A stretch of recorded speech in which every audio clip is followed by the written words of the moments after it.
Good afternoon. Good afternoon. I feel like a pastor.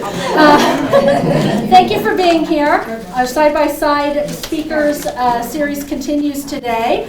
We will have two speakers today. One is running just a little bit late, but we're going to go ahead and get started on time. Our topic today is dismantling bias, choosing compassionate language when we're speaking with and about our unhoused neighbors. Both gentlemen that you'll hear from today have experienced in their own lives this situation and are working with and through opportunities for other people to reach a fuller enrichment of their lives. So Ryan Marsden is with us. I got to read your title, Ryan. Executive Director of Recovery Cafe, Fort Wayne, and Rise Recovery. We will be joined by Nate Mollring, who's, like I said, just running a little bit late, but we're going to let Ryan get started, and there'll be time for questions. So thanks for being here. Yeah. Hey, thanks for having me today. First off, I'd like to say I realize there's a lot of Trinities in Fort Wayne, as I went to the wrong one before this one. So let's just get that out of the way. I'm glad I actually made it here. Instead, I went to the other 12, I guess.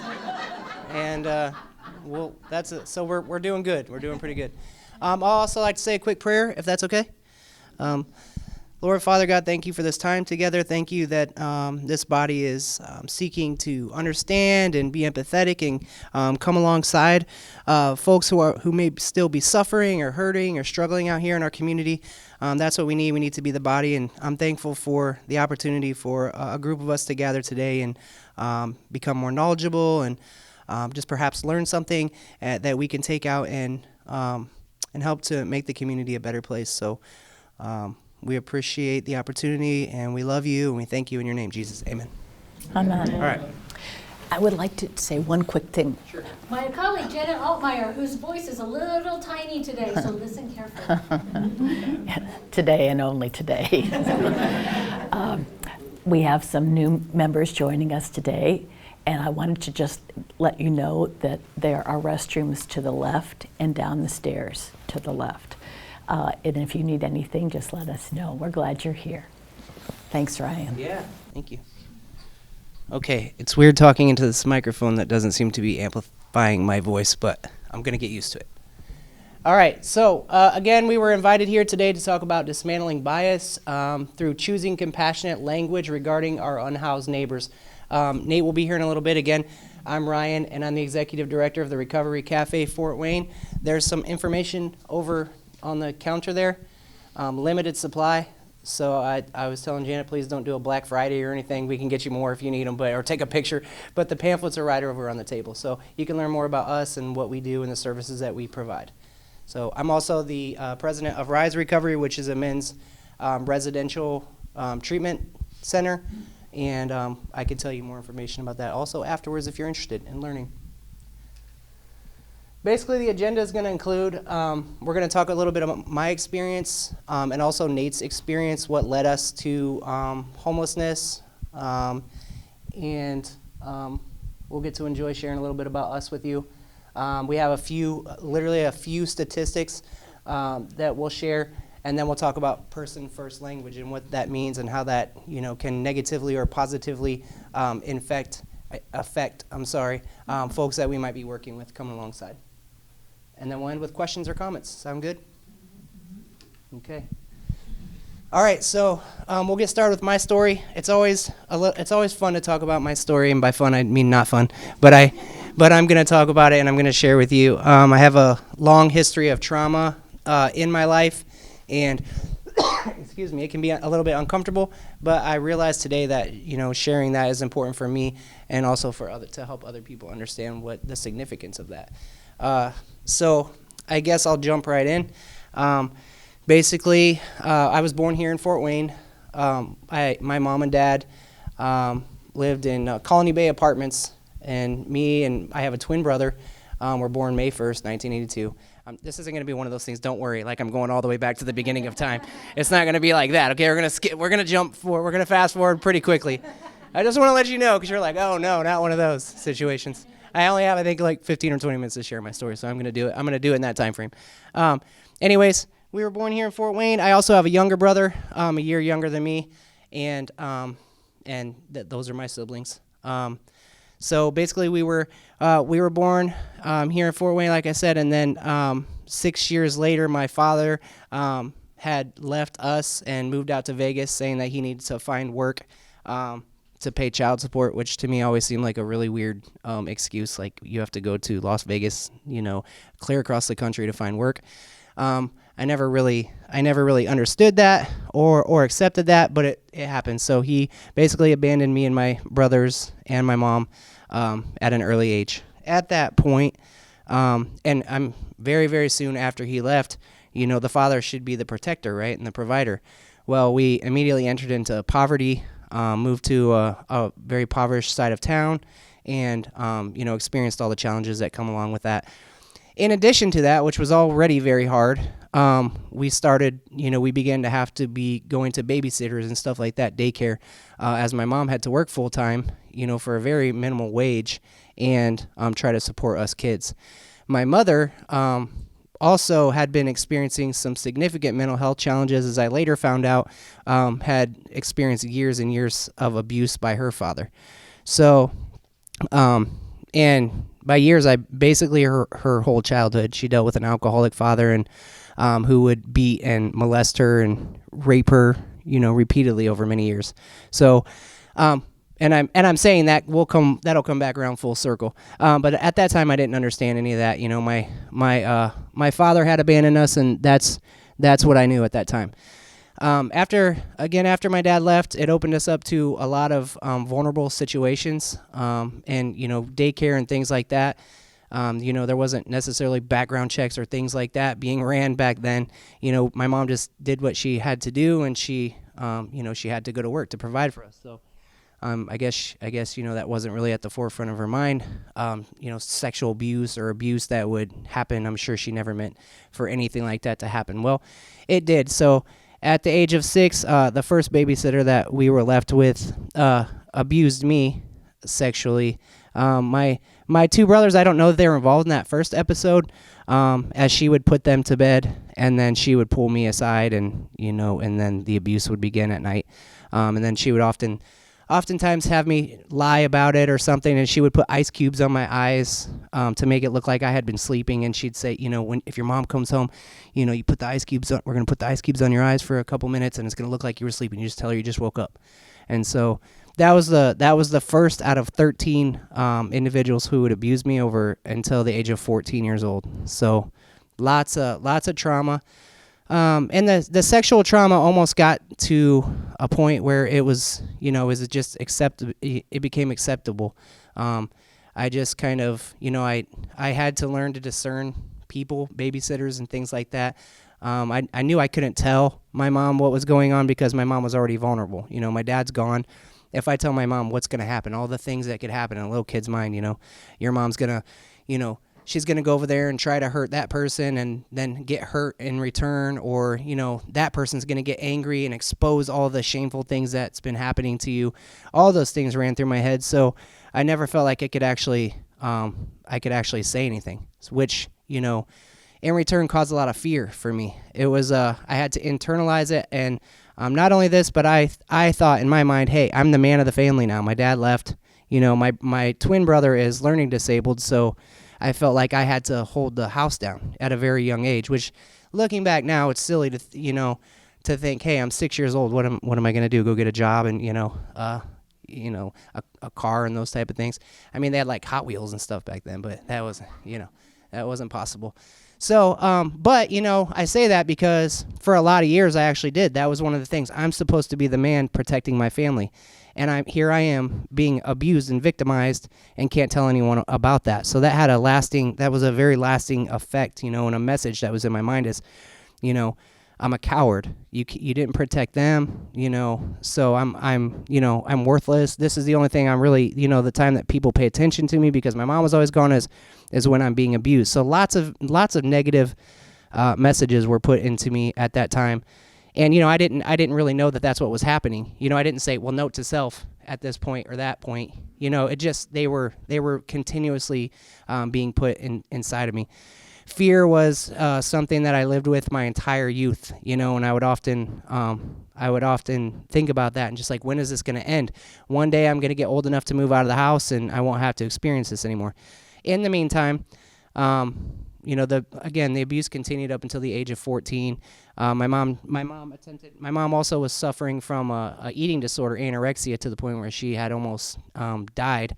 Her organs were starting to shut down and things like that. So she knew that she was incapable of taking care of us, so she dropped us off over here at what's now Headwaters Church, used to be an orphanage, and she dropped us off there. And again, it was devastating because our mom, the only thing that we had left is abandoning us. So lots of struggles with that, eventually. Up until, we'll fast forward until the age of 14, the abuse stopped. I met a girl at school, and during this time I was behaving very poorly at school and other things. Why, right? Why would I be behaving poorly? What was hard about that is, we got diagnosed with ADHD and we were given medications and things like that, but nobody ever at school asked what's going on. What's really going on? Why is this kid acting this way? We were just put on meds and expected to, keep quiet and not, misbehave, which did not work ever at that point or ever for years to come. So age 14, basically I met this young lady, and we began a relationship. We ended up moving away from the final and the worst of all the abusers, who was a neighbor of ours.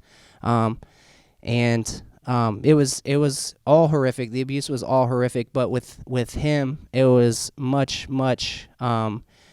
it lasted a lot longer, over the span of a few years. And he would often, try to put stuff in my drinks and things like that to cause me to pass out, feed me drugs and alcohol, as by this time I was already using drugs and alcohol to feel normal, or not normal, not feel anything at all, I guess was the actual thing. So at the age of 14, he came home, or he had me over, and he had a large amount of cocaine, and he said, "Here, have at it." And so, but again, by this time, you gotta remember, in my mind, it's like, okay, I'm gonna get as messed up as I can and pretend that none of this is even happening. I just never saw, when something persists for so long, I didn't see a way out. I hoped for a way out and I prayed for a way out, but and eventually, it came, but there was a lot of hopelessness in that situation. Anyway, I'm saying all this. I want you to understand that trauma and addiction and some of these other things are what ultimately led to becoming homeless, and caused me a ton of mental health struggles and challenges. Obviously, I wouldn't have chosen for myself to experience the struggles that I had to go through, even years and years after that, as a result of trauma. Nor did I think that, in my mind, when the trauma stopped, then everything would be okay, right? That stopped. Now my life I can be a normal person again. And I did have, an understanding of God. We grew up Catholic, and as Catholic as we could be at the time, right? We were baptized, and my grandparents were the only real stable people in our lives, and tried to introduce us to God through the Catholic faith. So we'd go to Sunday school and things like that, and I just remember thinking, the only thing I know about God right now is that He is, He's either like really mean, or He's already determined that He hates me, and He just wants to see me suffer, because when you're being abused like that, and you're praying and praying and praying and crying out every day, and nothing gets better, then it just seems to, that's one of those other messages I got. So God doesn't like me, I'm not worthy, or I'm not good enough. And so that's another one of those messages that lasted, well into my adulthood. Moving forward, that young lady, her name was Heather, and we were together. The abuse had stopped. I again, I was using drugs by this time, pretty heavy drugs. I overdosed on cocaine when I was 14. That night that he gave me that cocaine resulted in a near fatal overdose where I had to lie to my mom. My vision was like tunneling, you know, and I could not see right. My heart was just racing. I was vomiting, and I was in and out of consciousness. Well, I called my mom and I told her that first question, well, why are you not at school? And I said, Mom, I stayed home and I was over here at the neighbor's house helping out or whatever, but I took a bunch of no-dose pills because I didn't want to tell her that I was doing, hard drugs. Well, we got to the hospital and I'm still telling my mom I took these caffeine pills or whatever, and she's like, she's not freaking out because she's like, well, you're not going to die from overdosing on caffeine. Well, in my mind, I'm freaking out like I'm definitely going to die, and I'm scared to death. So we get to the hospital and they do their thing, let's have a seat, and get you registered, fill this thing out. I said, I can't. I'm telling you, it was cocaine. I just told the lady I'm overdosing on cocaine, and all of a sudden, I remember all the doors opening up and people running out, and they were taking it very seriously, and so was I. Again, I'm losing consciousness and all these things. So my heart was going like 3 times faster than it was supposed to be. They told me like any minute he could die. His heart's going way too fast. They didn't want to give me a sedative because it would shock my heart, by slowing it down so fast. So I had to sit there in misery and for quite a while, and you would think that, I would have learned my lesson, but there was many, many, many more lessons that I had to learn, I guess. Again, the abuse stopped, and I suffered with mental health challenges. Addiction was one of those, for a very, very long time. I had no idea why. Well into my early 30s, I had no idea that trauma could even affect you for such a long period of time. I thought, well, I had no idea about PTSD. I had no idea about any of these other mental health challenges stemming from such trauma. So I continued. I was blaming myself the entire time. Something's wrong with me. Something has to be wrong with me. So, I don't know why I feel this way, but drugs seem to make it better. So drugs during that entire time were a problem. And I will tell you, during that time, for sake of time, I ended up marrying the first girl. Her name was Heather, that I was with from middle school, actually, is when I first met her. But we got married and we had 3 children. We stayed together for a period of 14 years before she finally divorced me because the drugs and alcohol had gotten so bad. So I was able to maintain some semblance of a life.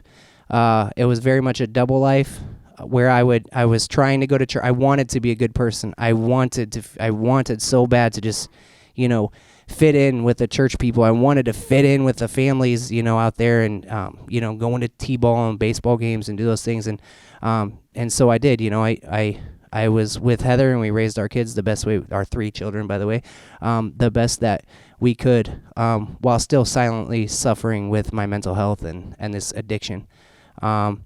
Again, after a while, I admitted to Heather, hey, I'm struggling with these drugs still, which at that time were still cocaine. You would think that I wouldn't want to do cocaine, but it did the trick for me. So that and alcohol was becoming a pretty big problem as well, and then a number of other things, marijuana and those type of things. Anything that could make me feel okay in my own skin. So you can see where this is going. I did actually start to attend college and begin an internship in the IT profession. So somehow I was able to do this double life thing and make it through some college, and ended up actually getting some pretty decent jobs, which would usually last. The first job actually lasted the longest, where I did my internship at 6 years. After that, I never held a job for more than 2 years, and that was, that's being generous. Towards the end, I never held a job for more than 2 weeks probably, and again, it was because of drugs and a career don't mix, apparently. Shocker, mind blown right now. But yeah, so I worked for places like Lutheran Hospital, Eli Lilly, I've had some I had some pretty prestigious positions actually at these companies, and was just trying to maintain and be like a closet recreational drug user, and that didn't work out well for me. So usually I'd have to take off of work to try to attempt to detox, because I never wanted to. I saw the addiction just getting way out of control. By this time, I'd been arrested on various charges, including drinking and other things like that. And in my mind, I'm saying, no, this is normal. You're still in your 20s. This is like, college age stuff. So those type of lies I would tell myself. I knew I wasn't normal, but I was trying to justify getting arrested and going through all the things that I had to go to at the age. So the drug use and everything obviously got in hand. Heather divorced me. At that point was the lowest point in my whole life, I feel like. I'd lost everything. I lost my job. We were losing our house. I couldn't pay the bills anymore because I lost my job. I was the sole provider.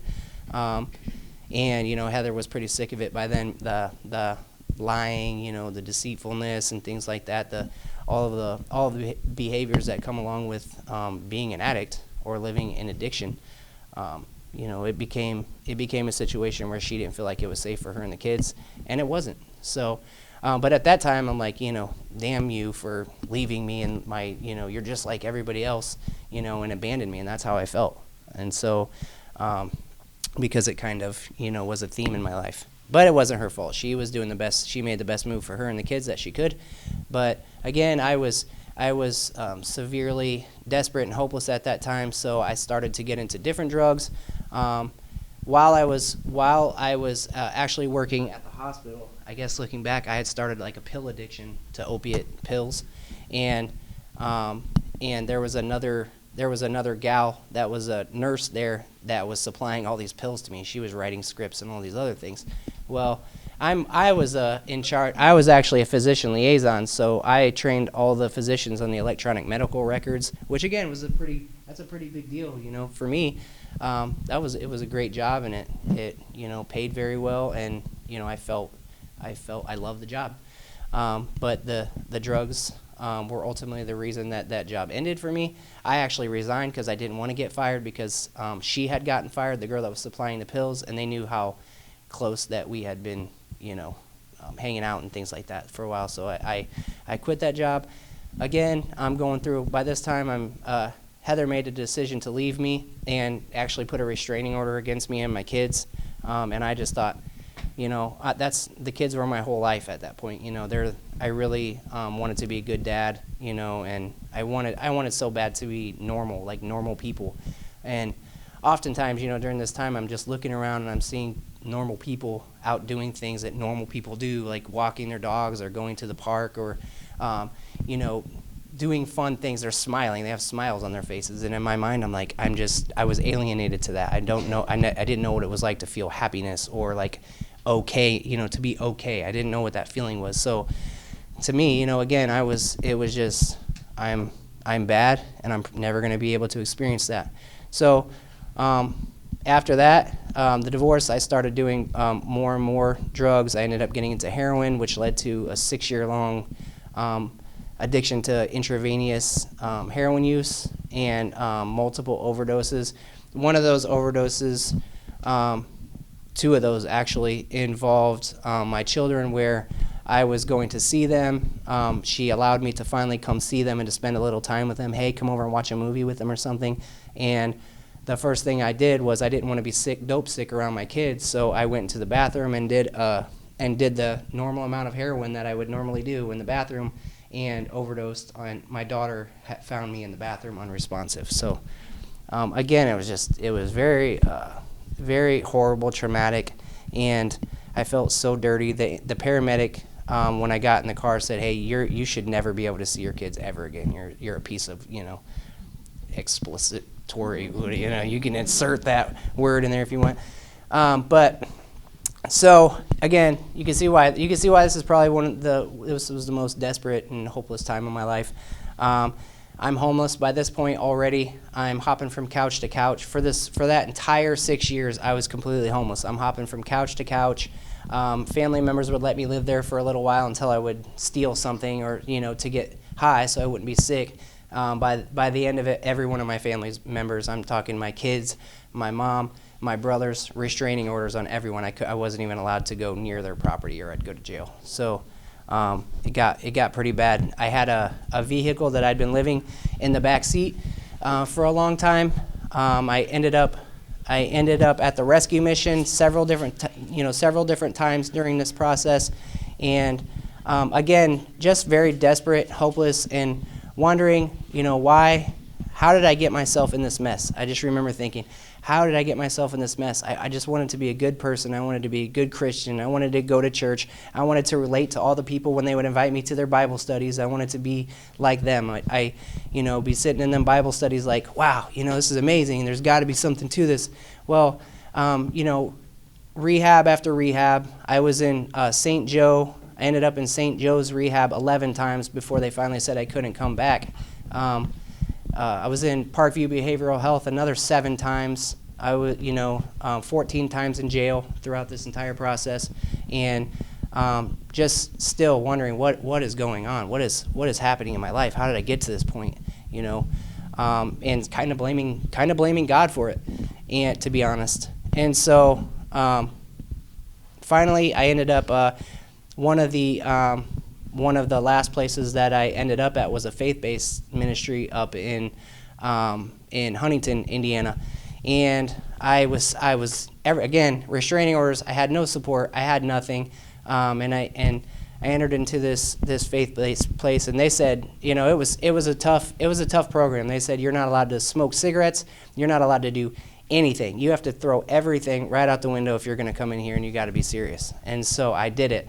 I literally quit smoking, quit hair, went through the terrible withdrawals and everything in this residential place. It was horrifying. It was hard.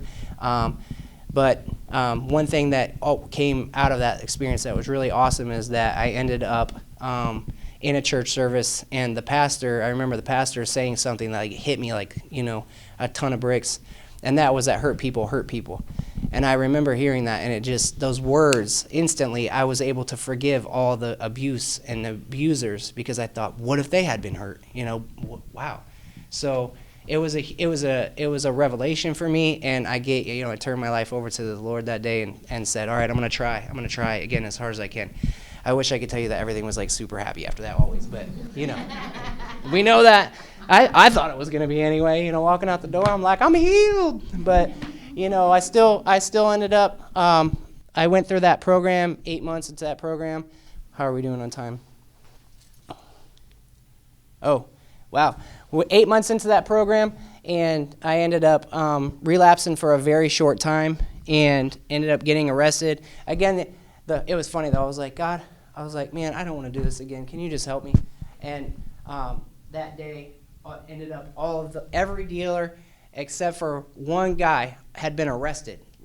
And I had 5 people that I would regularly go to. I'm like, what?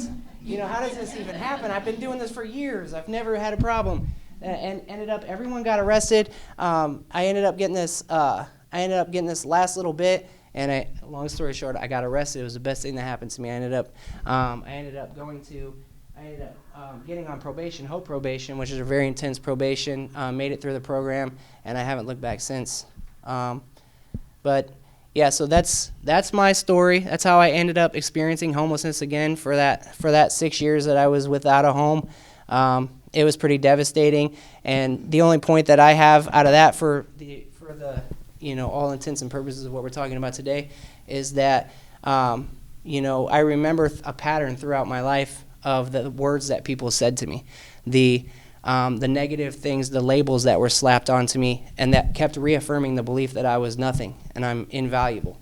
And that I feel like that very much led me further and further into guilt and shame, and then trying to numb the guilt and shame and taking on a whole identity of I'm an addict, I'm worthless, I'm nothing, I'm homeless, and I'm going to always be that until the day I die.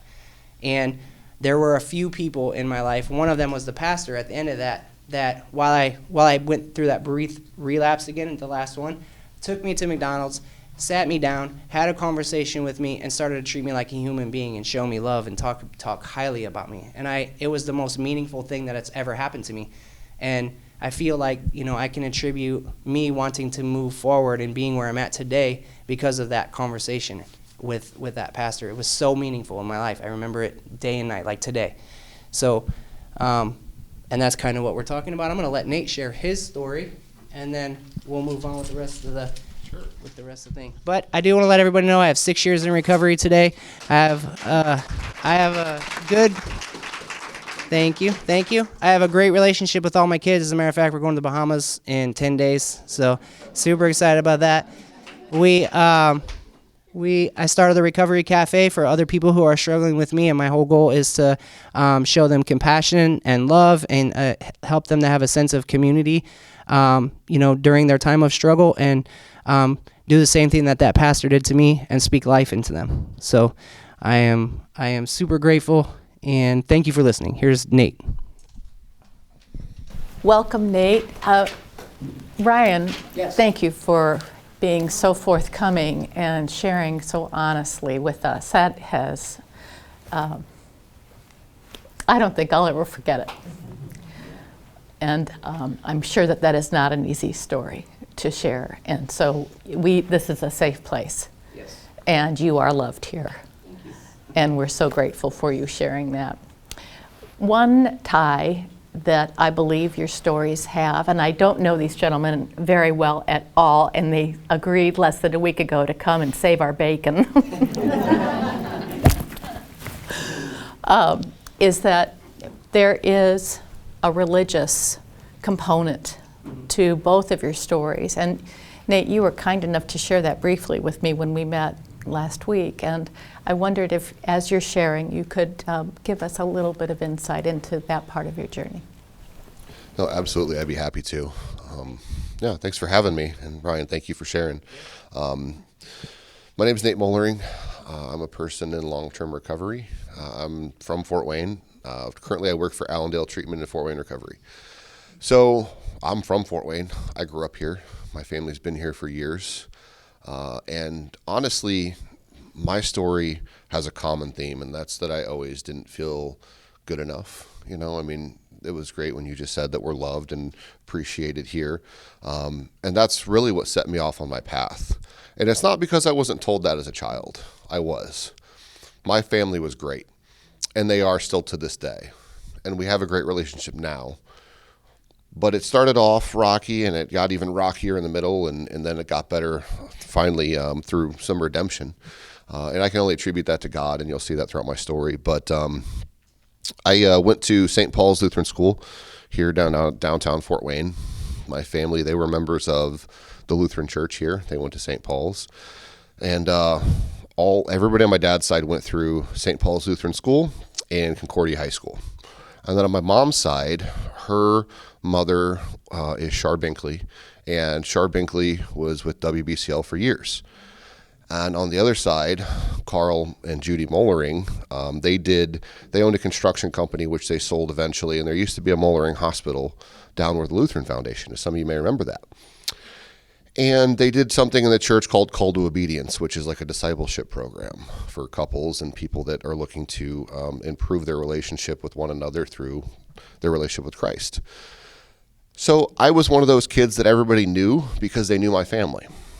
So regularly adults would come up to me and say, Nate, I know your mother. My mother, by the way, she's a CEO of Lutheran Social Services. So it's people say, I know your mother, I know your grandmother, I know your grandfather, I know your other grandmother, I know your other grandfather, and they're such great people, and they love the Lord so much. You must be such a nice boy. I didn't know what that meant. I didn't know what a nice boy was supposed to do. And people, not intentionally, unbeknownst to them, had put expectations on me as a young man. And I can remember as long as 5 or 6 in preschool, really when I got to kindergarten, because then I was in the St. Paul school system, and some of the teachers who were there had my father and his brothers and knew my grandfather. And my father and his brothers were great students. They got good grades. They didn't mess around at school. They didn't get in trouble. So instantly I felt like there was this standard set for me. I didn't think I could live up to that standard. My family would tell me all the time they love me and I can do whatever I want to do, but I didn't believe it. So what I started to do about 7 or 8 was decide, okay, I'm afraid that maybe I can't live up to these expectations. So what I'm going to do is get out ahead of it, and I'm just going to not live up to them, and I'm going to make the choice to fail. So it's not that I tried and couldn't do it. I just didn't do it because I don't want to do it because I don't care. I don't care about anything that anybody thinks. So I became the cool guy who didn't care what anybody thought, the class clown, didn't care about turning in my homework, made a joke out of myself so nobody could make a joke out of me. And so I didn't realize it, but I was self-deprecating. I was putting myself down, and my self-talk was so negative. And I started to believe the things that I said in my jokes, and I started to believe the things that I told myself. And slowly then, so people started to also buy into that, because I would always be the one who, didn't try on the test, so I got a bad grade. And so people were like, oh, I would make a joke about how dumb I was. So, Nate, he's so dumb, ha, ha, ha, So then I was getting it from other people too, and it was just this common, thing that was being reinforced. So my parents, being concerned parents that they were, took me to a child psychiatrist. And again, they were very strong Christians. They loved the Lord very much. But at this point in my life, I was angry with God because I felt like I was somebody from the planet Mars dropped off here and everybody else was earthlings. And they all understood what was going on. I'm a big 12-step guy. And in the big book, it talks about there's a woman, and she describes the reason she drank as she felt like before they came down to earth, God was giving out instructions, and she missed that part. And so everybody else had this roadmap for how to live, and she couldn't figure it out. She lost the roadmap somewhere along the way and was just bumping around confused and scared. So that's how I felt. So my parents took me to a child psychiatrist, and they said, well, this poor boy has ADHD. I didn't have ADHD. I probably had what you would describe as social anxiety disorder and depression as a young man. Wasn't sure of myself. So they put me on a medication. And if you have ADHD, the medication can be very helpful. For me, I did not have it. So they put me on Adderall, which is an amphetamine, which somewhat resembles, it's like one atom off of methamphetamine. Dopamine is the chemical in the brain we use to measure pleasure, right? And every substance or action has a dopamine rating assigned to it. Okay. Food, for reference, food has a dopamine rating of 50. Sex has a dopamine rating of 100. Amphetamines has a dopamine rating of 1,000. So as a young man with an undeveloped brain who didn't have these deficiencies that other individuals had, this medication was designed for people with certain parts of their brain didn't fire correctly. Those parts of my brain worked fine. They don't get the dopamine spike that I do when they take this medication. So immediately I felt better. I felt better about myself, didn't care what anybody thought. And I decided that substances are the answer to my problems. If I take a pill, I'll feel better. If I put something in my body to alter my state of mind, this is really cool. When I take this pill, I don't have to be Nate. I feel like super Nate. I feel smarter. I feel more confident. I'm better looking, all these things, right? And the doctor's given to me. It's good for me, right? So, but now I'm also opening the door to experimentation and other things. So I get into middle school and high school, and people are having sleepovers, and, we would sneak into somebody's, the parents' beer fridge and drink some beers, or you drink a little bit of their vodka and replace it with water. And of course, then when people started, passing around, joints of marijuana, I was all about trying it because these other substances made me feel good and forget about my problems. So this probably will too. One of the things that was also going on at the time was the DARE program, which did a lot of good. But one of the things that it did as well, they put a lot of emphasis on negative consequences if you use a substance, whether it's marijuana, whether it's alcohol. And they talk about all the doom and gloom. What they don't tell you about is the good times. So we would smoke a joint and drink a couple beers, and nobody died. Nobody's living under a bridge. Oh, they lied to us. I wonder what else they lied to us about. Maybe these other substances aren't as bad as we thought. So I get to high school, and now, like I said, I'm wide open for experimentation. I get injured playing football. Football's a violent sport. This was in 2007, 2008, somewhere in there. And back then, we had a huge pill problem, right? Purdue Pharma, we're going to cure the world's pain. So opiates were a big thing, and they were very easy to get. So when I got injured, they put me on Percocet when I was about 15 years old. And they didn't say, be careful. They didn't say, don't take too much. They said, take it when you need it. When you're in pain, take it. What we now know is that opioids work better on emotional and mental pain than they do physical pain. I always tell people that when I took an opiate for the first time, I had a semi-spiritual experience. I said, this is what everybody else feels like. This is how I'm supposed to feel every day for the rest of my life, no matter what it takes. I finally feel like the missing piece in my brain is in place. So to me, that became my higher power. That became my God. Because that was what was going to keep me safe, and no matter what, if I could get to that, I was going to be okay. So I had 3 shoulder surgeries throughout high school. Bad shoulders ran in my family, and we all played football. But it wasn't just the pain pills that I got in high school. Like I said, the DARE program, I had been told that all these drugs were bad, but these drugs, I'm having a great time, right? So when somebody offered me a line of cocaine, I did it. When somebody offered me a pill that was ecstasy, I did it. When somebody said, hey, you can suck the air out of this keyboard duster and get high, I did it, right? And I was just basically like, they call it, like a garbage can, user, where I would take anything, right? You put a drug in front of me, I'm going to do it. Oh, what's this one do? Oh, we'll take that one, see what that one does. Because I just wanted to feel better. I was engaging in escapism. I was trying to escape my pain, and what I didn't realize was that the further I tried to escape, the more I was actually becoming a prisoner, mentally, physically, and spiritually. And of course, I grew farther apart from my faith in God, because I was angry, because why would God make somebody like me who doesn't feel okay in their own skin? Why doesn't God love me? Why can't I just be like everybody else? All these other people have it figured out.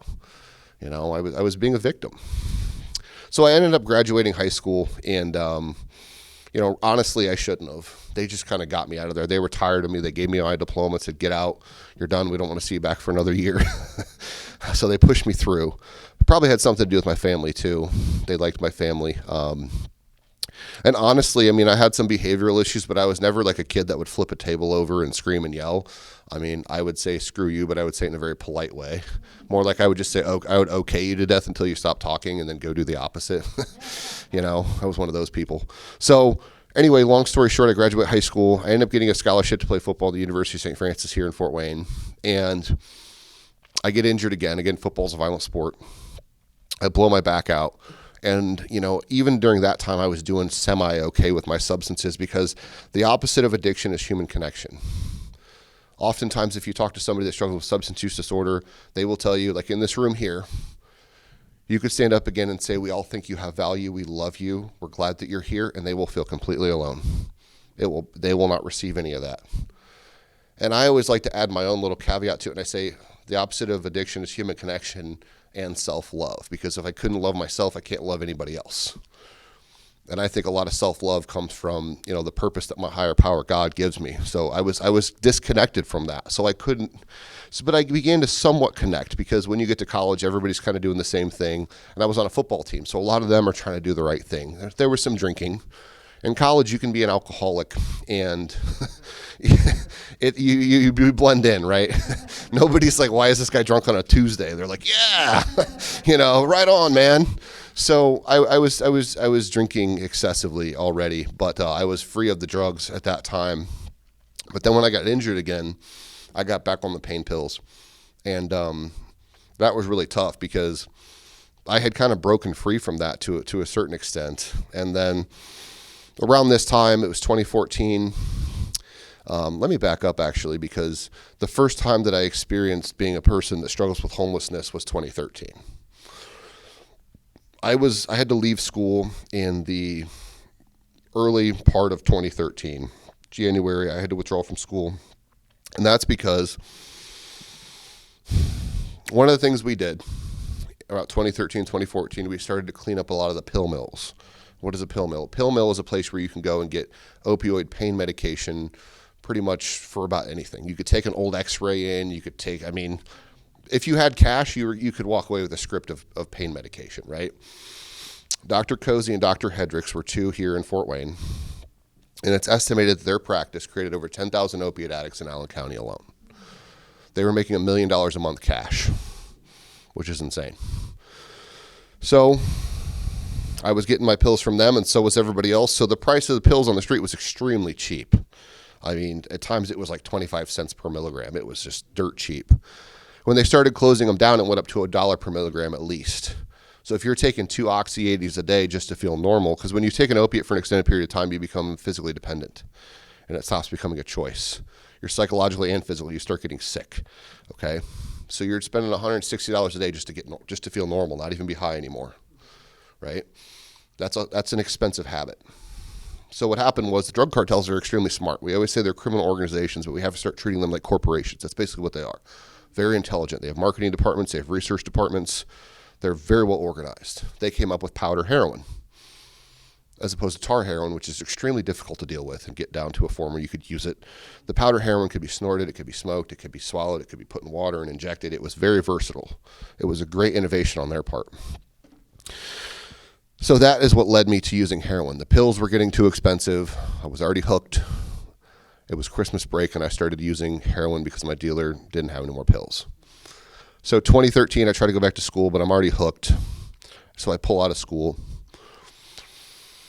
I end up really doing my best, at least what I thought was my best at the time, to get my life together. I went to AA meetings. I ended up in St. Joe Behavioral multiple times. I did IOPs. I went to meetings, but I just couldn't break free. And again, a lot of it was because I didn't have this insight into really what was going on. You know, drugs and alcohol were just a symptom. They weren't my problem. And I like what you said about hurt people, because there's a very wise man. His name is Wyatt Molinax. Some of you may know him. Dr. Molinax has been around for a long time. He said, if you don't deal with your pain, you just transfer to everybody else. And I always use the analogy that I was like a sprinkler of pain, just spraying everybody around me, all the people closest to me, covering them in pain. So I was continuing to use, and my family had had enough. And I apologize if I get emotional. When I talk about the family piece, I get emotional a little bit just because of how much I put them through, and it still hurts me deeply to this day. You know, especially my younger sister, she's 7 years younger than me, and this is where I struggle not to get emotional. You know, she didn't ask for any of that. She didn't ask for me to transfer my pain to her. And that is when my family had to step in and say, Nate, we understand that this is a disease. Nate, we understand that you have mental health issues, but you can't live here anymore. She's seen too much. She was in middle school. There were people coming in the house looking for me. She had to hold my head up in the back of my father's car one time because I was blue and I couldn't breathe. And we had to meet the EMS at Canterbury Grade School on the way to Lutheran Hospital because I wasn't going to make it. So they had to say enough's enough. So they said, Nate, the locks are changed. Don't come home. And at this point, I had really burned a lot of my friends and family. And I didn't intend to get to this point. I did a lot of things I said I would never do. And for me, it just became autopilot a lot of times when I would start to do things like steal from family members. And I would steal from my friends. I wasn't necessarily a violent criminal. Like a lot of people look at me and they say a big guy and be like, man, you must have beat people up for money. I'm not a very good bully, okay? Like I have too many feelings. I don't like hurting people, which is a good thing. Yeah. People make fun of me for it, but that's all right. But I was a good talker. I could convince you I needed money for something. And so by this time I had convinced everybody multiple times that I needed money for multiple things, and how many pairs of work boots can you convince people you have to buy before they catch on that you're not buying work boots anymore, you know, or you're not, buying a sandwich. So they end up, telling me I can't live there anymore. So I had to go down to Indianapolis to a program down there, which was attached to a shelter for people that struggle with homelessness, and it's called Wheeler Mission. And long story short, I washed out of that program because that program was very religious based. And at this point, I hated God. So I told them, I'm not going to believe in God. You can't make me. And so I ended up washing out of that program. And so I ended up being homeless on the streets of Indianapolis. And that was hard. I spent most of my time inside the shelter. And I always tell people there's no feeling, and Ryan, I'm sure you can relate to this, there's nothing like being somewhere where you don't own anything but the clothes on your back. Even the chair you're sitting on, you don't own. There's no piece of property you can go to that's private that you can have your own space. It doesn't exist anymore. And to me, I was 21 years old. And that was the most lonely feeling I had ever experienced in my life. And I remember walking the streets, and I wasn't even sad at that point. it became fear, but my fear turned anger.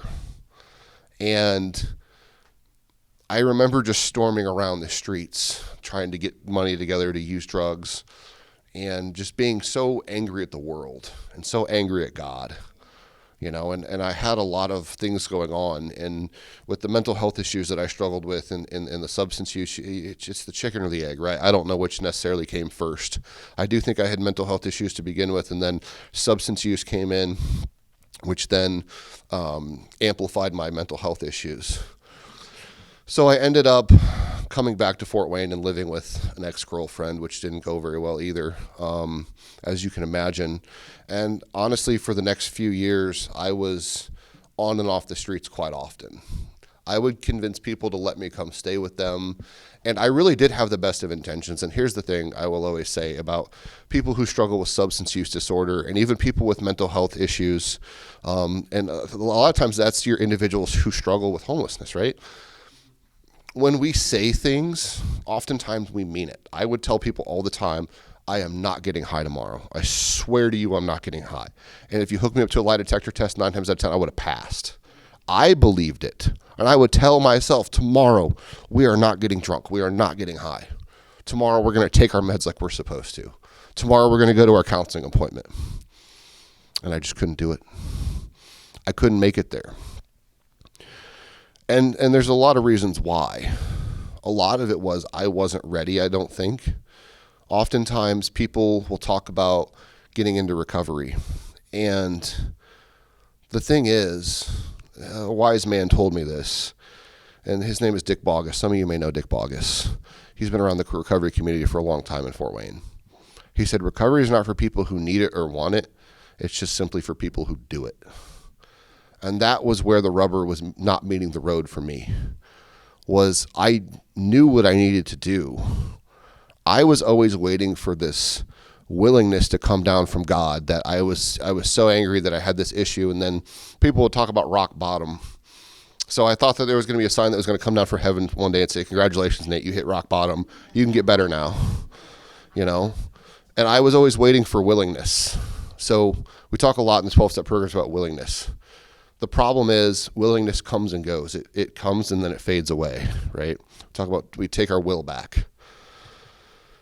When I learned that it didn't matter if I wanted to do it or not, if I needed to do it or not, there's tons of people that need to do it. There's tons of people that want to do it. But are you going to do it? That is when things started to shift for me. And it also started to shift for me. People would always tell me, you need to get on your knees and you need to pray and ask God for help. And I was so resistant to that. And I think oftentimes many of us are. We don't want to need help. And I have a lot of people always tell me, oh, I can do it on my own. And the great thing is we don't have to do it on our own. And that goes back, honestly, in my opinion, to the human connection piece, which is the opposite of addiction. And it also helps people that have mental health issues too. When they feel loved and accepted by their community and have people around them that they can really connect with on a deep level, they can begin to recover. And a lot of that helps self-love. And I think Ryan's going to talk too about some of the reasons people experience homelessness. But I ended up homeless multiple times. The last time I ended up homeless, I was living in my car in Fort Wayne. And again, my family would let me in, and they would kick me out, let me in, because they love me, right? They wanted to give me chances. And I was not a functioning substance user. Some people could hold down a job and use substances. I was a burn it all to the ground type of guy. Like if I was employed for 90 days, I was doing really good, So I burned my life to the ground multiple times. I would get, I would get a stable living situation, get a job, get a car, get insurance, and then something would happen and I wouldn't continue with the things that made me originally successful in that endeavor, and then it would all fall off a cliff. And I ended up going to rehab treatment, if you would, about 10 to 15 different times. I probably got sober 30 times, or sometimes I just got sober, laying on the floor somewhere at somebody's house or on a couch or wherever. But the thing was, every time I got sober, I would fall back into my old habits. And people would always ask me, was it a waste for you to go to rehab that many times? Was it a waste for you to get sober all those times? And I always say no. I don't really look at them as failures. Some people would say that I failed all those times. I didn't. I just learned what didn't work. And I think that's always important to remember when dealing with people who struggle with substance use and mental health and people who struggle with homelessness is a lot of them are having self-realizations as they go. And they're picking up pieces to the puzzle. And for me, the last puzzle piece I picked up, I finally was put into place and the picture all made sense to me. And that was in 2017. And that was really when fentanyl had hit the streets really hard. And fentanyl is a synthetic opioid, which is 50 times stronger than heroin and 100 times stronger than morphine. And there is no heroin on the street anymore. I think they seized 12 grams last year, which is a minuscule amount.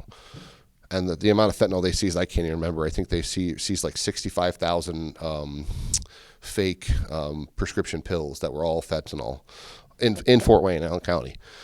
Maybe more. I might be underquoting it. But that is what's out there. And so in 2017, I was buying what I thought was heroin, right? At this point, a lot of my friends had passed away. And I want to say that I think there was 8 of us that I can think back to who came up through grade school and high school together and used to use together and, party together if you would. And 4 of them are now passed. 2 of them are in prison. 1 of them is sober, and then I'm here too. So, and those are all young men. I'm 31 years old,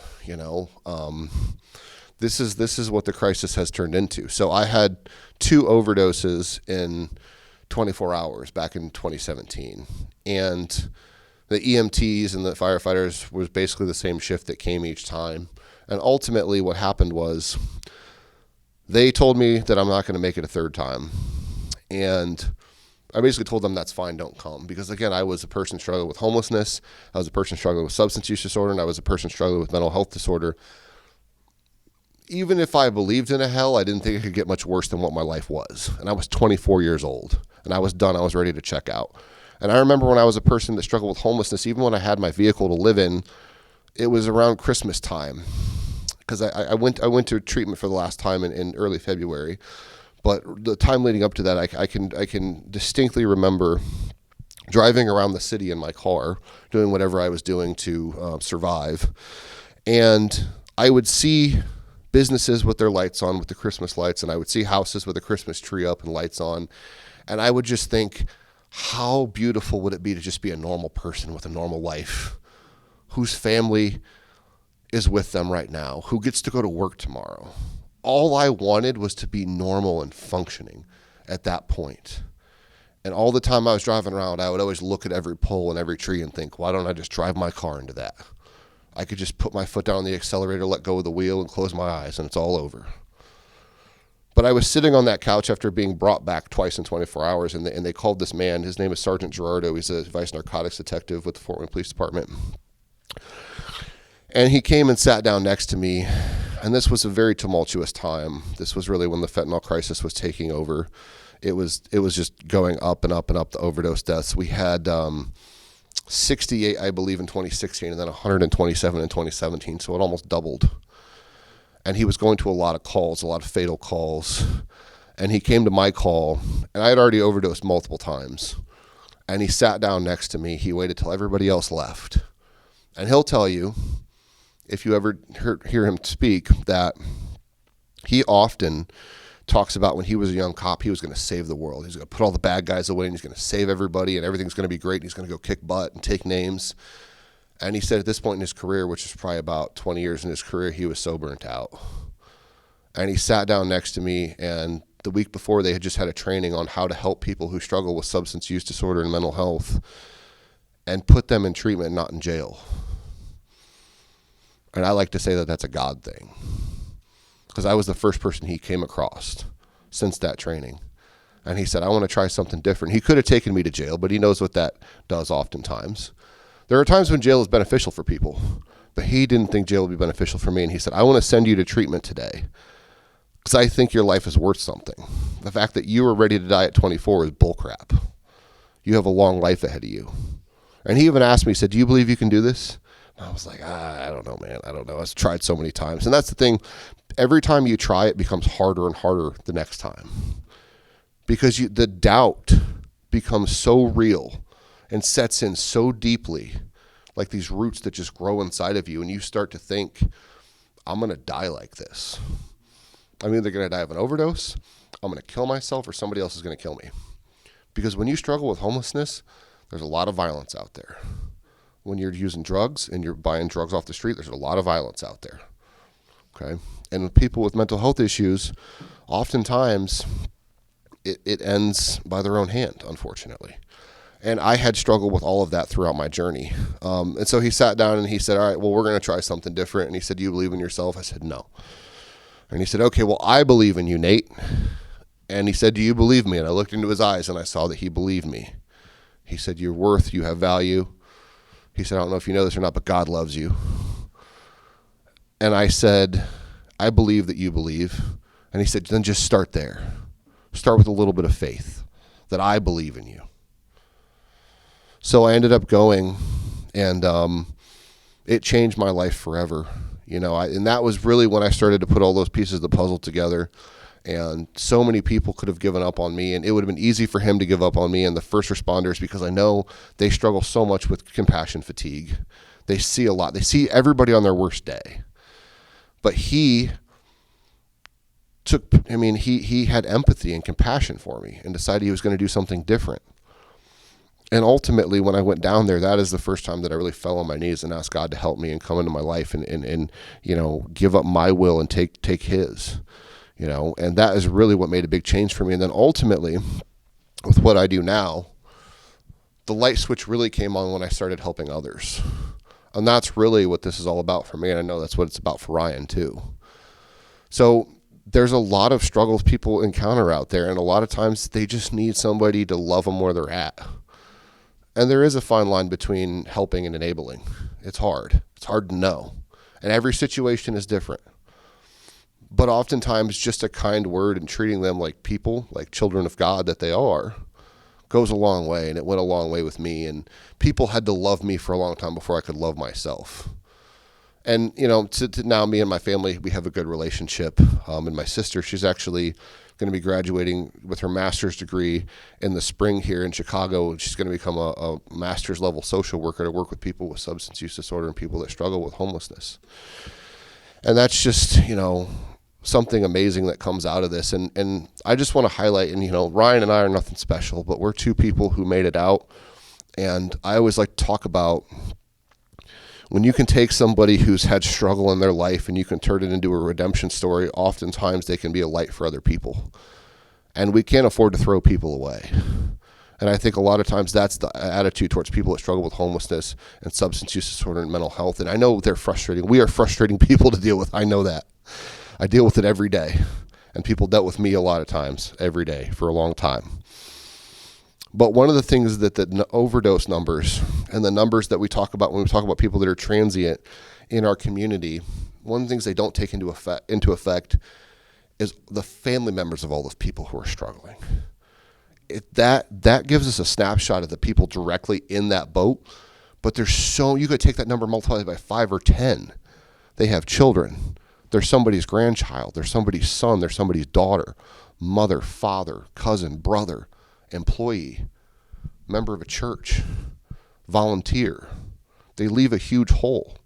And that's why this is such an important issue. And that's why we have to do our best, honestly, to help these people, because they have so much value left to give, and I'm so glad all of you are here and willing to talk about this issue and even just come and listen, because I know there's a lot of stigma out there. And Ryan, I think you're going to come up here and talk about that too. We all have a picture, as a kid growing up, seeing on TV, a person struggling with homelessness was a guy with a scruffy beard with beat up clothes and a brown bag, under a bridge. It can be anybody, And what I like to think about when I see somebody is I remember, they were once a kindergartner and they once had a family that loved them, and they used to get excited for Christmas and birthdays and talk about what they wanted to be when they grow up. And I can tell you they never said, I want to be a person that lives under a bridge and struggles with heroin addiction or that hurts the people I love. So anyway, I'm going to stop talking. I'm going to let Ryan come up and then continue with this slideshow. So thank you all.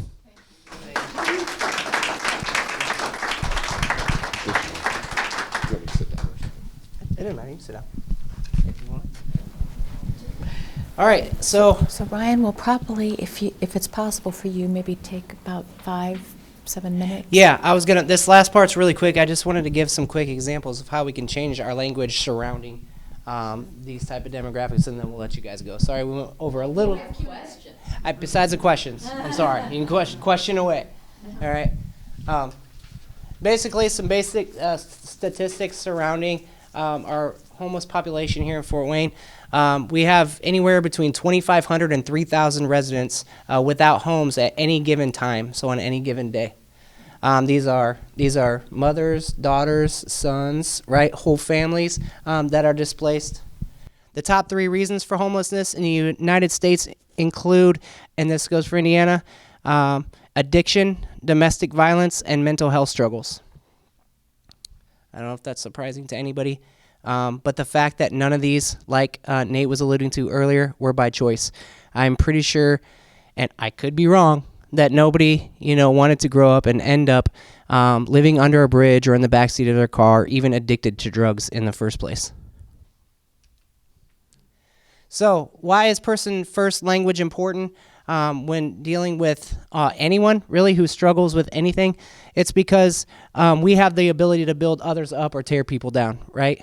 All those messages I was sharing with you guys that I received when I was younger and that Nate was sharing with you about that when he was younger really traveled with us and built the people that we would become, the identity that we were going to take on for such a long period of time.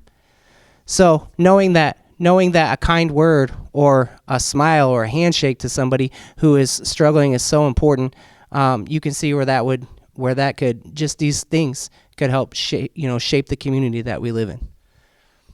So it's important, again, that we are not hurting people who are already suffering. So we see these people, folks that are struggling with addiction. Granted, again, the behavior, if you go back to when I was younger, when the teachers, they didn't have the time, right? Or, I was more of a nuisance in the classroom, or I was slapped with the label ADHD. Just like Nate was talking about also, I was given these labels and that was it. This is how you slap a label on them. It was just like in a meat factory or something. Slap the label on, move it on down the line. And that's how I felt like I had been treated. No one ever asked what was going on. Nobody ever asked what was going on at home. Nobody sought to really understand me or be compassionate or any of that. It was a label and then move forward, right? And those were words. Those labels are words. I was already hurting. I was already suffering, and as you guys know, it continued on for a long time. And so what is person first language? Has anybody not heard the term person first language in here? Okay, good, because we only have 5 minutes to explain it. Person first language, it's language that puts the person first. Example, person with brown hair. Why do we use person first language? Because it reminds us that we are all people first and everything else comes second, right? Has everyone experienced something in their life where somebody called you something negative and how badly that affected you? Can you remember a time? Stupid, lazy, fat, loser, right? Hopeless, this or that. All those things stick with us oftentimes. So here are some examples, and then we'll finish up. Here are some examples of positive person first language versus stigmatizing language that we still hear today. This might seem like something that is, basically, a given, but it's not. We hear this kind of language all the time. Language like addict, alcoholic, or junkie. Substance abuse or substance abuser. We can replace that with things like person with a substance use disorder, person who uses drugs, or a person in recovery. Again, we're placing the person before the disability or the condition.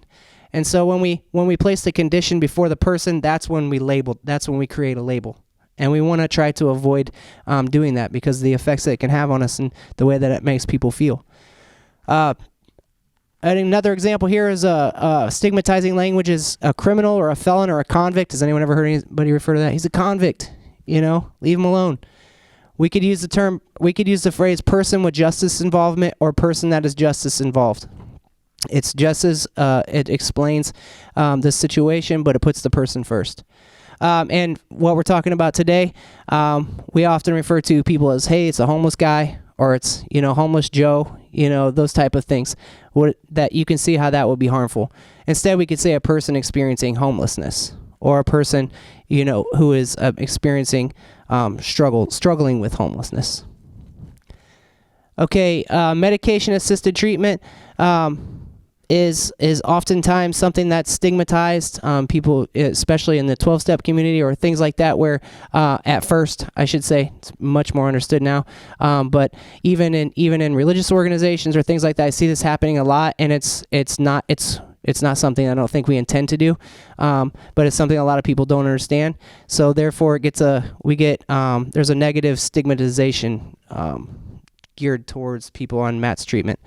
In other words, in a more positive person first language, we could talk about persons using medications for addiction treatment, SUD, OUD, pharmacotherapy. And MATS, for those of you that don't know what medically assisted treatment is, it's a lot like putting the patch on to quit smoking, and that's the best way I can explain it. It's saving lives through harm reduction, creating a safer way to recover. All right, an addicted baby. Instead of saying an addict baby or a junkie's baby, we could say neonatal abstinence syndrome, or a person with neonatal opioid withdrawal syndrome. Or relapsing. This is another big one. Relapse creates a connotation of like, hey, you just threw the last 2 years of your recovery away through your relapse, and somebody probably worked very hard for that 2 years of recovery. And like Nate was saying, this could be an opportunity, a very much needed opportunity to learn and move forward. Right? So instead of using words that refer to relapse, let's talk about reoccurrence of use or reoccurrence of symptoms. Now we can ask questions. That was very helpful. Thank you. I know we didn't spend a lot of time on that, but what I want you to do, the biggest thing is you can kind of see the common thread here through Nate and I's experience with homelessness and just the way we felt about ourselves, the hurt that we were experiencing, the suffering that we were going through, and then, the way that people treated us in those situations. So, Nate, do you want to come up and we can maybe field a few questions, both of you? Here, you can hold the microphone because you're like, look at that. You should be holding the microphone. Do you guys have any questions? That was a lot, wasn't it? Yes, ma'am. Both of you talked about being angry with God, and so I'm just curious, what were some things that helped you process that anger and that pain to work through it? For me, it was a slow process. A lot of people talk about a spiritual awakening and think of a Saul to Paul conversion on the road to Damascus type situation, right? And that's what I was always looking for. But for me, it was simply, I had to experience eventually enough pain to realize that my will wasn't serving me well. So, and again, the 12 steps aren't the end all be all. I'm a big 12-step guy. A lot of people do things differently, but the 12 steps talks a lot about our lives becoming unmanageable. So I had to decide my life was unmanageable and then make a decision to turn my will over to the care of God as I understood him, right? That was a tough thing to do, but things had become so bad that I didn't feel like I had a choice. And slowly but surely, just putting one foot in front of the other, I started to make sense of my relationship with God. And I found out that, someone told me, a priest once told me, that even God doesn't mess with free will, which made a lot of sense to me. So I would say, why doesn't God just fix me and fix this and fix that? Well, we have choice.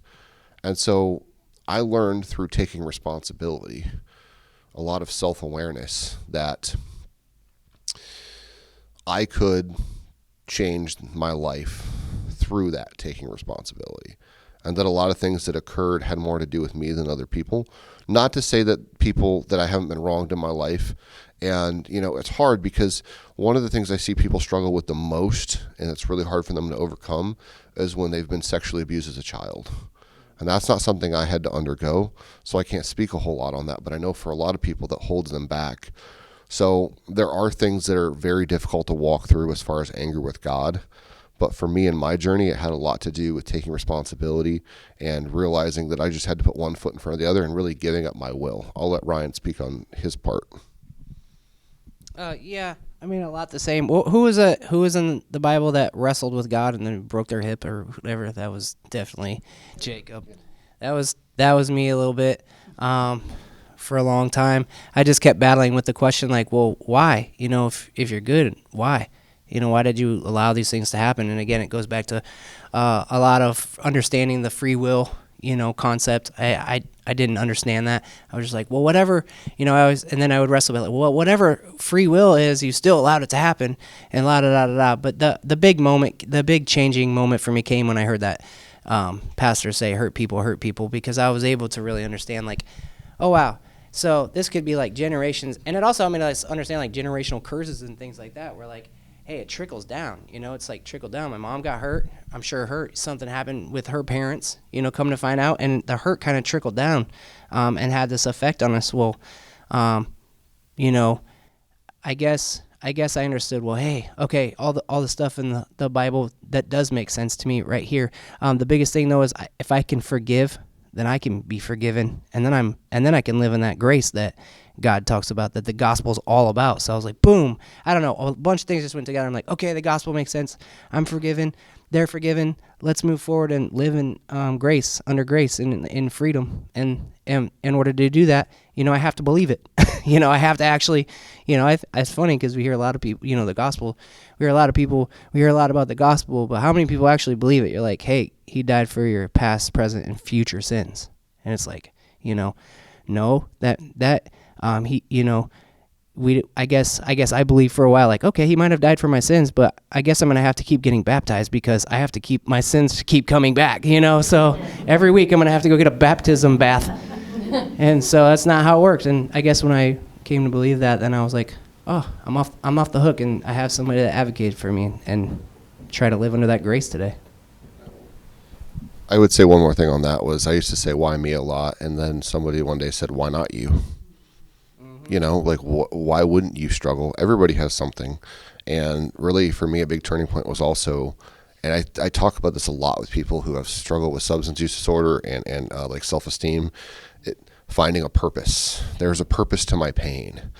And I firmly believed that there was a reason why everything happened for me. And if you look at my story, just the way things went for me, and I could sit here and explain it to you all day, but they didn't happen by accident, and even when somebody loses a person, and that's so hard, is in AA, again, just not to always take it back 12 steps, but they say, someone gave up that chair so you could have it. So there are people who pass before us, and we keep them in our mind and in our memory, and we use them, say, okay, I can't help them, but I can help the next person. And they don't have to be that person. So that's how I kind of came to not be angry with God anymore, and basically say like, okay, well, I've been part of the problem. Now I'm going to be part of the solution, and now me and God are doing it together. Now I was fighting against God. Now I'm walking with him. Does that make sense? Yes, sir. I love that. And I know this varies from person to person, but is there anything that you could have imagined that a church could have been that might have been hopeful sooner? For me? That's our senior pastor, by the way. Oh. Why he's asking. Sure. For me, I don't know. I mean, it's hard to really look and see if there would have been a different point in time where I would have had something happen that made a big difference for me. I feel like everybody spent countless hours pouring time and energy and effort into me and love. I went to a church. I went to my parents. They left St. Paul's at one point, and we ended up going to fellowship. And those people loved me unconditionally and talked to me and didn't judge me. But I just wasn't ready to receive it. That for me, that's what it was. But I would say again, I came from a Catholic background, and then when it's kind of crazy actually. I grew up Catholic, and then when I entered into that faith-based community that I was talking about, or that recovery center, it was like the way other side of Catholic. Whatever the farthest side of Catholic is, that's what it was. All right? It was like, it was like the farthest side. You know what I'm talking about. Super charismatic and fivefold ministry, all these things, and it was just a culture shock to me.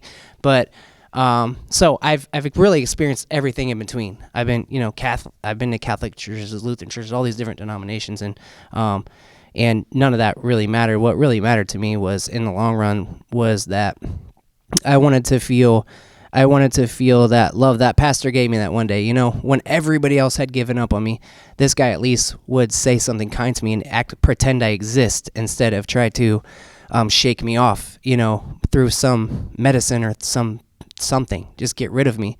Because that's what I felt like was the theme of my you could see how that's unique to me, is that, hey, Dad didn't want you. Dad left, obviously did something. Oh, Mom's going to drop you off at the orphanage. Your wife's going to divorce you. All these things are going to happen because of how bad I was. So I think just that little bit of love that when that pastor took me out to McDonald's and bought me a cheeseburger in the middle of my darkest time and said, hey, I can't give you any money or I can't give you anything like this, but I want to let you know you are valuable and you do matter. And I might have walked away from that conversation, went home and used some more drugs, and that's often how it works. But in my heart, he planted a seed, and it was just like, it was something, like I said, was so powerful that I remember to this day.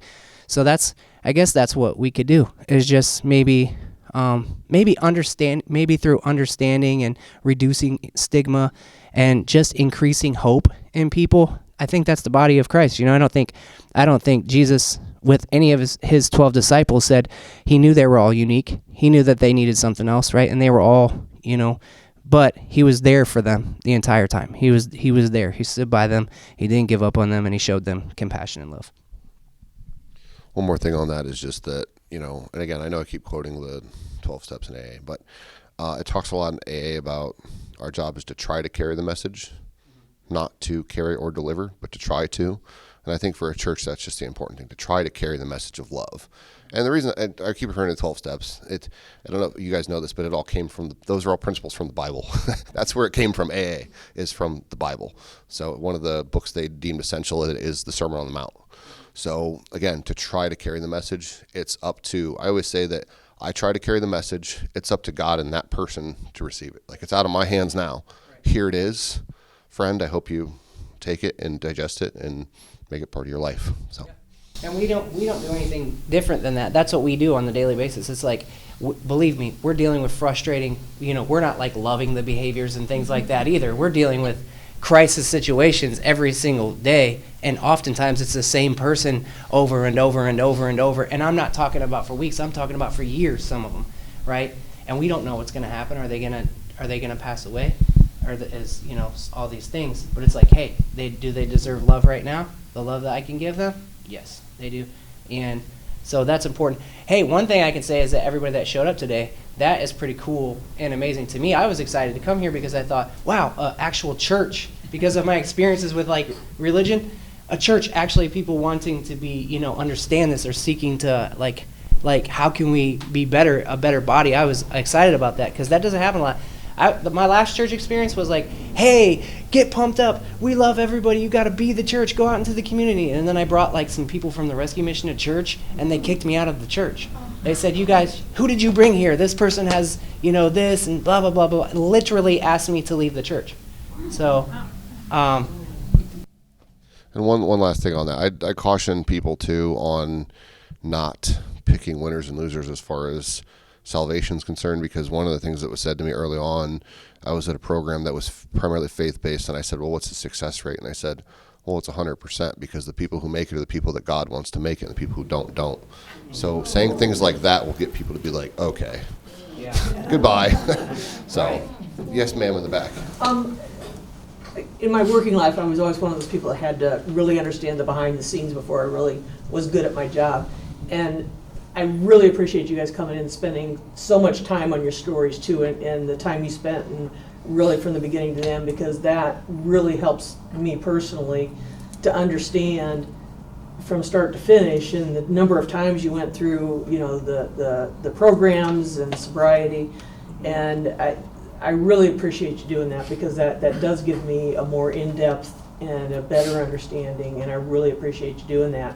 And kind of on the path that you were just saying, in both your talks, it seems like, Ryan, with yours, when you went to the program in Huntington, it's like you all of a sudden had that, but then when you kind of had the little fallback there, but you recognized that most of your dealers were in jail, to recognize that as being maybe a little God intervention thing. But to be at that point in your life, at that point, that there was a little recognition there, that's kind of cool. And I think you had the same thing, Nate, in yours, when you were encountered with the sergeant. I mean, those are two very cool moments that, there must have been little reception at that point in your journeys, that you were able to recognize those things that helped, and that's pretty cool in hearing that. And thank you so much for sharing it. Really, with the time you spent too, it was really worth it for me anyway. So. Thank you. Thank you for that. It's fun to look at where God was like, he really was there the whole entire time. Yeah. And I appreciate Nate sharing that, the purpose that comes out of pain, because isn't almost every actual Old Testament cool Bible story of Moses and Noah and all those people starts out with some crazy, Unfortunate event. Yeah. A flood. I'm in the belly of the whale. Yeah. How did this happen? Again. I never thought I would be here, but amazing things usually happen after, and it's almost like, I think about my life like that sometimes as a Bible story, and I'm like, all right, Lord, I don't know what I was complaining about. I was definitely scared back then, but it gives you a unique insight into instilling hope into other people now. So. I hope I asked this question right. This program is an example of Trinity wanting to go further. Okay, there's some other programs that Trinity does, but I would be interested in if for us as a church who want to go further in helping people who do not have homes, helping people who have an experience addiction. Your thoughts about us, or not just Trinity, but the church, going further? Well, I mean, that's a good question. That's a very good question. It's an excellent question. Thank you for asking it. It's well, the thing is, there's a lot of directions you could go. I think the important thing is kind of what you're doing now, asking questions, listening, and then finding somewhere to plug in where you feel like you can be an asset. There's a lot of nonprofits out there. I think sometimes one of the things people do is they go out and they hear something, they get on fire, and then they go start their own nonprofit. We have a lot of nonprofits, and some of them could just use a lot of support, whether it's a volunteer. I'm not even saying you have to give them money. That's a lot of them get funding, but I think a lot of people struggle. Ryan, correct me if I'm wrong, and you as well, because you work with them all the time. That they struggle with getting reliable people to come, and also people that treat those individuals with respect. I think a lot of people want to help, and then they feel like for some reason.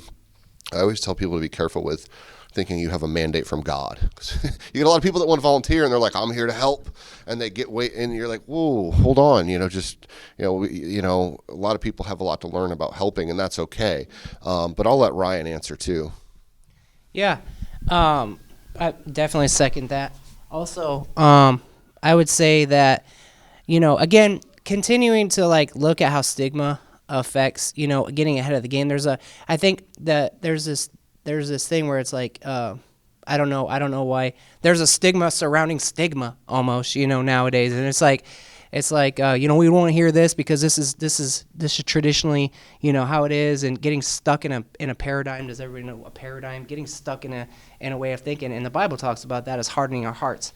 And so I think that can be, I don't want to see us, but you guys are obviously seeking to be more understanding and compassionate. And the best way to do that is really a lot through the language, just listening, supporting, loving. But then I want to say not enabling. There's also a lot of situations with well-intentioned people who are like, okay, I want to jump in, and they're very, very well-intentioned people.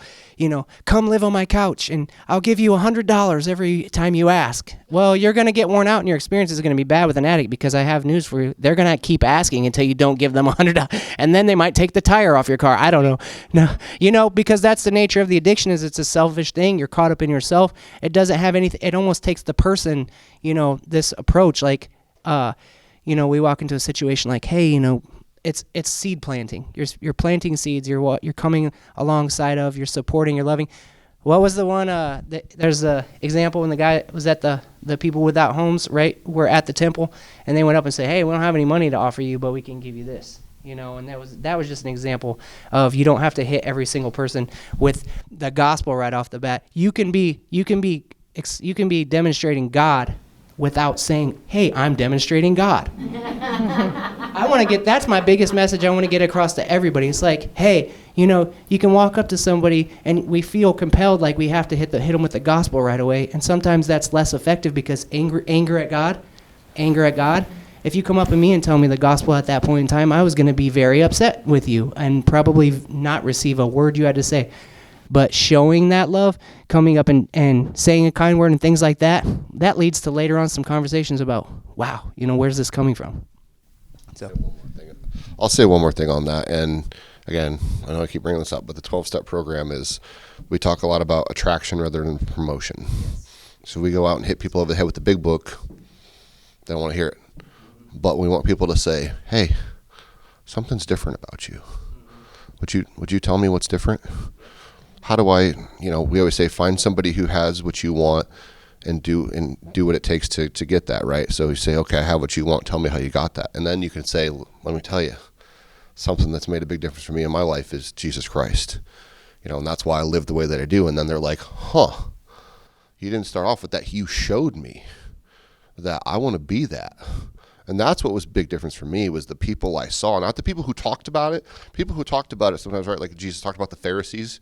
I came across a lot of people like the Pharisees in my life.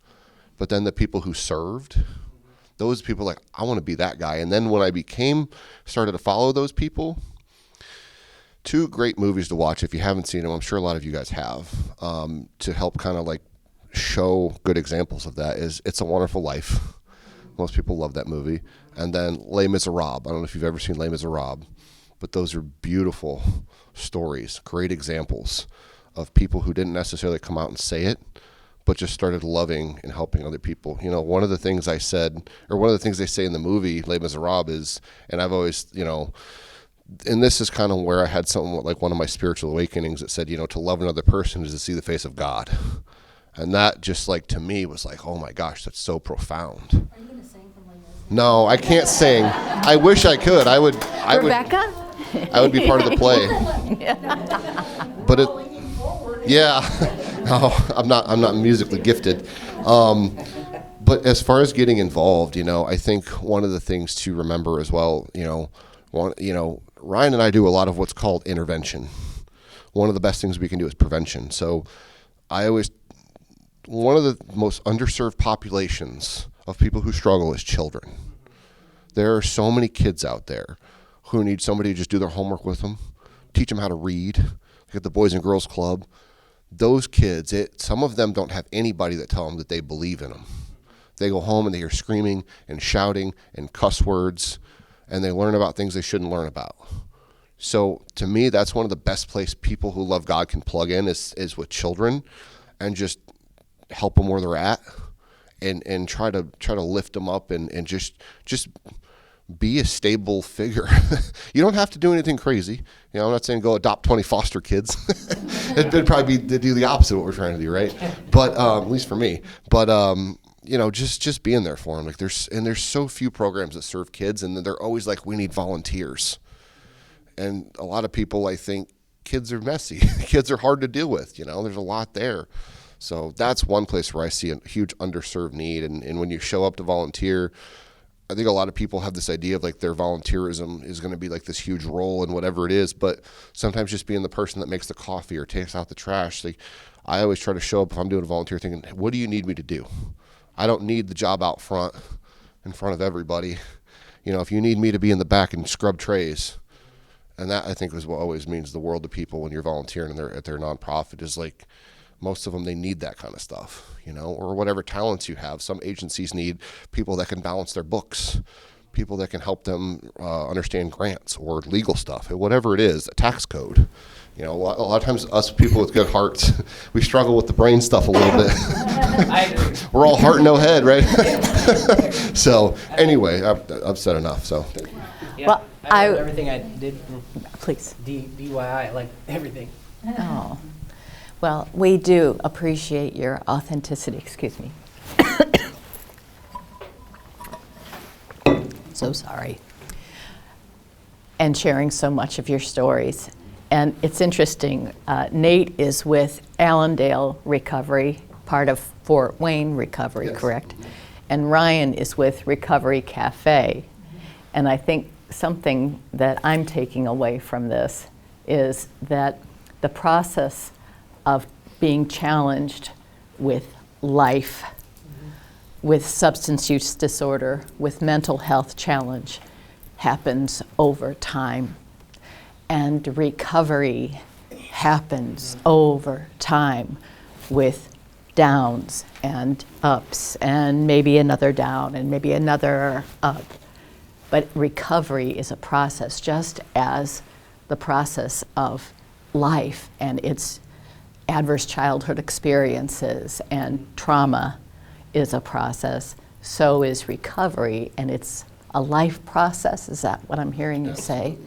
So if we collectively can continue to love people where they are and how they are, that's been a message we're hearing in every single speaker in this series. As we reduce stigma, let's replace it with loving people where they are. And then we can truly say that we are trying to accompany people and looking for the face of God in the other with love. And so we thank you today with love and our appreciation. Thank you so much.